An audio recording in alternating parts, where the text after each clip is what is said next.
Before I get started, I want to give a shout out to Iceberg G85 for his support of the channel, and a special shout out to Tamara Williams for the $20 donation.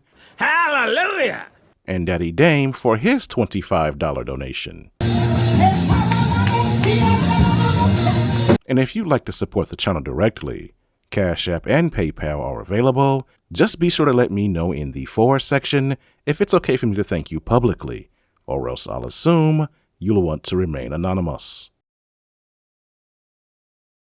And here we go. Layman's Journal Chapter 235. Social media, particularly YouTube, can be a fickle place. One day you're hot, you're getting a lot of views, your videos are going viral, you're getting subscribers, and the money is flowing in. Then all of a sudden, boom, no views, no subscribers, no money coming in. And that can happen for a multitude of reasons. Sometimes it's because your shtick has worn out. Your content is repetitive. Everyone has heard what you have to say, and they're no longer interested. Or sometimes the opposite happens. You get so focused on keeping things fresh and innovative that you lose sight of your audience, and you begin to wander off into topics they don't like.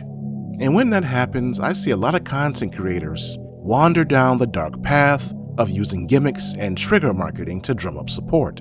Instead of consistently making quality content over a set amount of time, they opt to take shortcuts, do bizarre things to draw attention to themselves. And most times it doesn't work, because that kind of content creation isn't sustainable, because it's all about shocking the audience, and eventually you become the gimmick that you're using.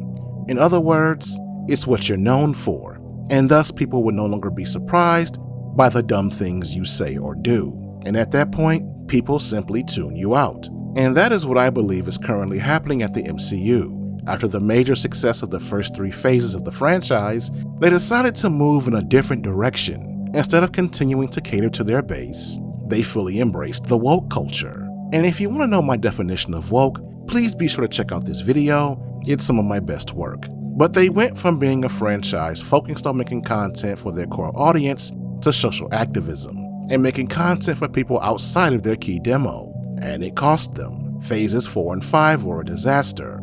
Disney as a whole lost billions in revenue, and as a result, budgets were slashed, projects were canceled, and people were laid off. And now they're trying to get their mojo back.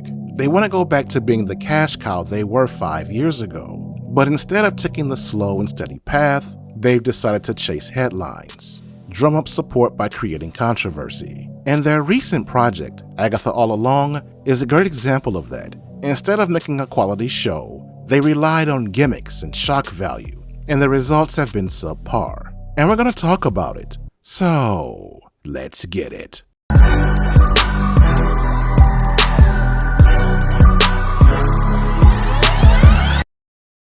So Agatha All Along is a sequel or spin-off series of 2021's WandaVision, and it's centered around the woman who was the villain in that story, Agatha Harkness. You see, at the end of Scarlet Witch, Agatha lost all of her powers, but in Agatha All Along, she decides to go on a dangerous quest to what is known as the Witch's Road.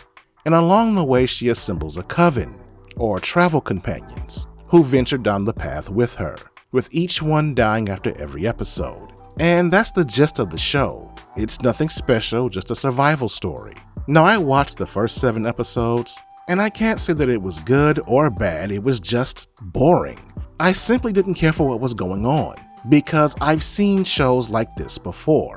And if you've seen one, you've seen them all. And Agatha in particular brings nothing new to the genre. The best way I can describe it is stale. But the reason why it's so talked about in the media is because of this. The show has been described to me as the gayest Marvel project to date. I'm told, I've seen the first episode, but Agatha is the gayest Marvel project yet. Do you agree? It's been described to me that Agatha is the gayest project Marvel has ever done. Yes, that's right. It's gay. Really gay. It features what I'm told is the longest lesbian kiss in MCU history. Okay. So yeah, it's got that going for it, but I'll be honest with you. With the exception of looking at Sasha Zamata, there's nothing about this show that I enjoyed. I mean, seriously, look at this woman. Now, I don't care for the wig she has on, but damn, she is killing that dress. Black girl magic. Anyway, back to the subject. We must stay focused, brothers. And there's also a nude scene. And no, unfortunately, it's not Sashir Zamata. It's Catherine Hahn. No, God! No, God, please, no! No! No! No! Thankfully, we don't see much. The nips are covered by her hair, and they don't show the front. But we do get a view of the back end, and I can tell you, it's something that nobody wanted to see. Ugh. Brother, ugh. What's that? What's that, brother?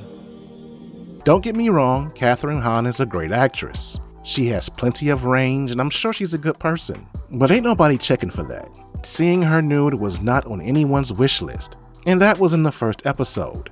And like the gay kiss, it was done for shock value, something to get people talking about the show. But unfortunately for them, nobody cared. I remember the news cycle when that happened. People talked about it for a half a day, and that was it. It didn't trend anywhere, nor did it boost views. In fact, the early reports suggest it was a commercial failure, even with the nude scene.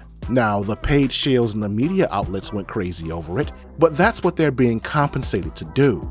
There was no organic fascination with the show, which brings me to the point of this video. The gimmicks and trigger marketing didn't work because nobody cared. Because first of all, Marvel alienated their fan base years ago. The people that were around for Endgame are all gone. Now, some left because the quality has fallen off, but a lot of people left because they got tired of the social engineering.